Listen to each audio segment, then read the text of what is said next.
आज की कहानी एक ऐसे सीरियल किलर की है जिसकी मौत लगभग 180 साल पहले हो गई थी, मगर आज भी उसका चेहरा बिल्कुल उसी तरह देखा जा सकता है जैसा कि 180 साल पहले था, क्योंकि उसका सर एक शीशे के जार में रखा हुआ है और आज भी लोगों को देखने के लिए मौजूद है। हेलो एवरीवन, उम्मीद करता हूँ आप लोग बहुत अच्छे होंगे। आज की यह स्टोरी पुर्तगाल की राजधानी लिस्बन शहर से है। उस शहर में डियागो एल्व्स नामक बच्चे का जन्म होता है और एक समय के बाद जब वो बड़ा हुआ तो पुर्तगाल के इतिहास के सबसे बड़ा सीरियल किलर के रूप में उभर कर सामने आता है। तो चलिए जानते हैं इसके बारे में पूरी कहानी। आप वीडियो के अंत तक जरूर बने रहिएगा। तो चलिए वीडियो को शुरुआत करते हैं।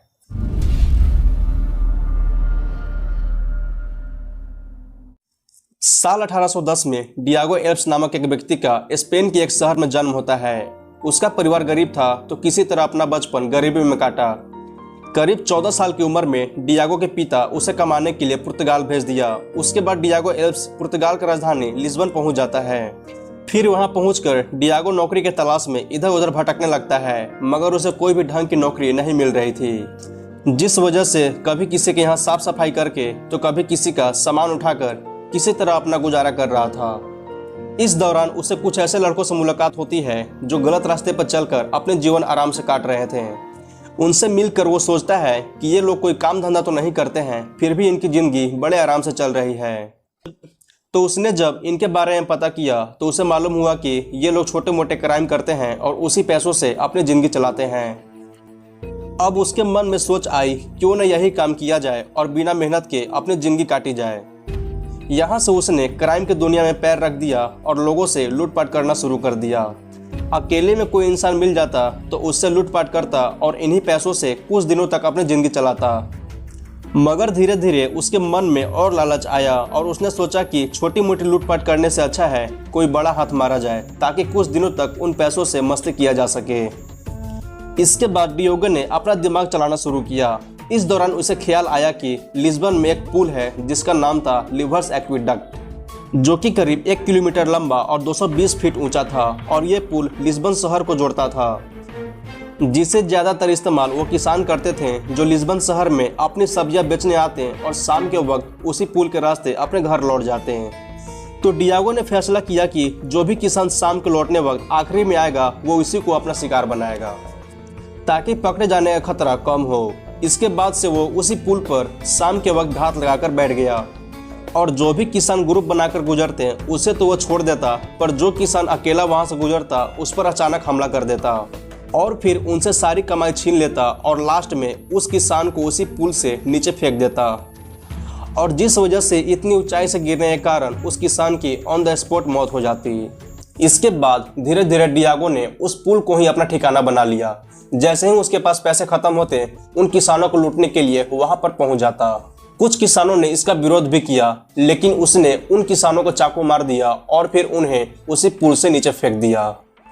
मगर जब 1-2 महीने बीते और जब धीरे धीरे किसान गायब होने लगे तो बाकी के किसान आपस में ही उन सभी के बारे में बात करने लगे और शुरू में उन्हें लग रहा था कि शायद वो किसान लिस्बन शहर में ही रह गए और कुछ वापस लौट आए होंगे, क्योंकि पहले भी काफी किसान ऐसा कर चुके थे।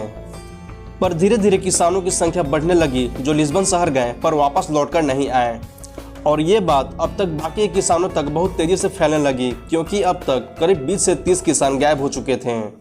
फिर ये लोग और गायब हुए किसानों के परिवार वाले लिस्बन पुलिस स्टेशन पहुंचे और उन्हें सारी कहानी सुनाई, पर पुलिस ने कोई एक्शन नहीं लिया। फिर कुछ समय बाद कुछ लोग उस पुल के नीचे से गुजरे और उन्हें वहां 2 लाशें मिली।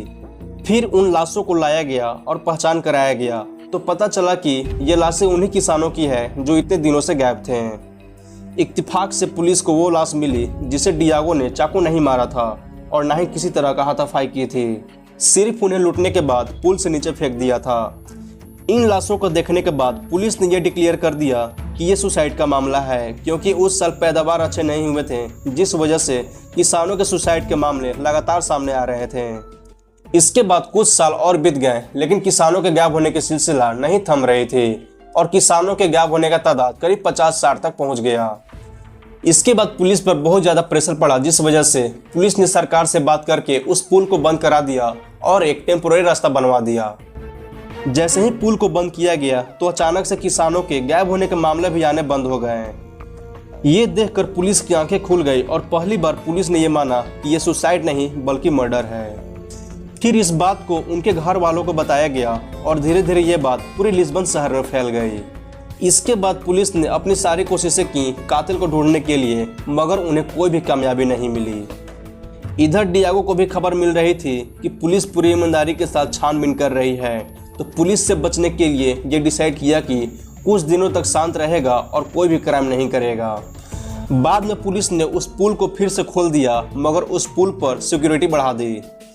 लेकिन कुछ समय बाद जब पुल को खोला गया तो डियागो भी फिर से क्राइम करने के लिए उतावला हो रहा था, लेकिन उस पुल पर सिक्योरिटी ज़्यादा होने के कारण उससे क्राइम करने का कोई मौका नहीं मिल रहा था। अब डियागो ने उस पुल को छोड़कर लिस्बन शहर के अमीरों को निशाना बनाना शुरू किया। पहले वो उन इलाकों में जाता जहां अमीर लोग रहते हैं, फिर पूरे गैंग के साथ उनके घर में घुस जाता।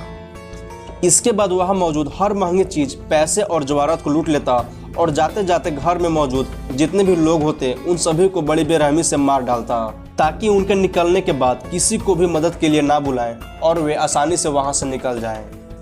बाद में जब ये बात पुलिस को पता चली तो वो बहुत परेशान हो गए। उन्हें समझ नहीं आ रहा था कि वो क्या करें। इधर डियागो अपने गैंग के साथ मिलकर एक के बाद एक क्राइम और मर्डर करते जा रहा था। कई बार तो 2-2 दिन तक हो जाते थे, तब जाकर पता चलता था कि किसी घर में कोई कत्ल भी हुआ है, क्योंकि वो घर में मौजूद सभी सदस्य को जान से मार देता था ताकि वो लोग बाद में किसी को सूचित न कर सकें। फिर कुछ दिनों के बाद डियागो अपने पूरे गैंग के साथ लिस्बन शहर के जाने माने डॉक्टर पेड्रो एंड्राडे के घर में घुस जाता है। उस वक्त घर में कुल 4 लोग मौजूद थे। डियागो की गैंग ने उस घर में मौजूद सभी कीमती वस्तु और पैसों को लूटने लगती है। इस दौरान डॉक्टर की फैमिली ने वहां से भागने का प्रयास किया, लेकिन उन्हें बहुत बुरी तरह से पीटा गया।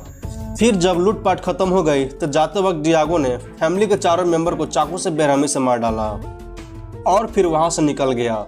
मगर इस बार इस कत्ल की सूचना वारदात के तुरंत बाद पुलिस को मिल गई, जिस वजह से पुलिस ने पूरी शहर में नाकाबंदी लगा दी, जिस वजह से डियागो और उसकी गैंग को शहर से बाहर भागने का मौका नहीं मिला।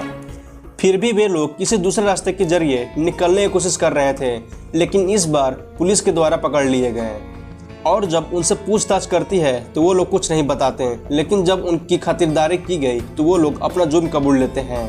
पास्ट में हुए किसानों की हत्या से भी इस केस को जोड़कर देखा गया और फिर बहुत कड़ाई के बाद उनसे पूछताछ किया गया तो डियागो एल्प्स ने अपना सारा गुनाह कबूल कर लिया और फिर अपनी सारी कहानी सुनाता है और कहता है, मुझे ठीक ठीक तो याद नहीं, पर मैंने 70 के आसपास कत्ल किए हैं या फिर इससे ज़्यादा भी हो सकता है, पर मुझे ठीक से याद नहीं। इसके बाद लिस्बन शहर के लोगों के बीच बहुत ज़्यादा गुस्सा बढ़ गया और जल्द से जल्द इसे फांसी पर लटका देने की मांग उठने लगी। कोर्ट ने भी लोगों के भावनाओं को सम्मान किया और 19 फरवरी 1841 को इसकी फांसी की तारीख को तय कर दी गई। जब डियागो की मौत की तारीख तय हुई तो उस दौरान डॉक्टरों सेंटोस्टो के द्वारा कोर्ट में एक अपील डाली गई कि डियागो के मौत के बाद उसका सर उन्हें दे दिया जाए, ताकि वे उस पर रिसर्च कर सकें और जान सकें कि ऐसे सीरियल किलर के दिमाग में ऐसा क्या चलता है कि लोगों को बेरहमी से मार देते हैं।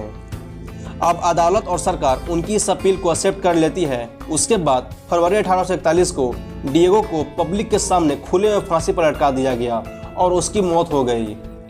और उसके मौत के बाद फौरन उसका सर काटा गया और साइंटिस्टों के हवाले कर दिया गया और फिर उसके सर पर काफ़ी रिसर्च की गई। हालांकि उसका नतीजा क्या आया उसके बारे में तो नहीं पता, मगर उसका सर आज भी मौजूद है, क्योंकि साइंटिस्टों ने उसकी खोपड़ी को उस समय से लेकर आज तक शीशे की जार में कुछ केमिकल डालकर प्रिजर्व कर रखा है और आज भी उसका चेहरा ठीक वैसा ही है जैसा कि 180 साल पहले था। तो आज की स्टोरी में सिर्फ इतना ही। आपको कैसा लगा यह कहानी सुनकर मुझे कमेंट बॉक्स में जरूर बताइएगा। साथ ही साथ मेरे वीडियो को लाइक कीजिएगा, शेयर कीजिएगा और मेरे चैनल पर नए हैं तो जरूर सब्सक्राइब कर लीजिएगा। तो मैं आपसे मिलता हूं अपने नेक्स्ट वीडियो में। Thank you and bye bye.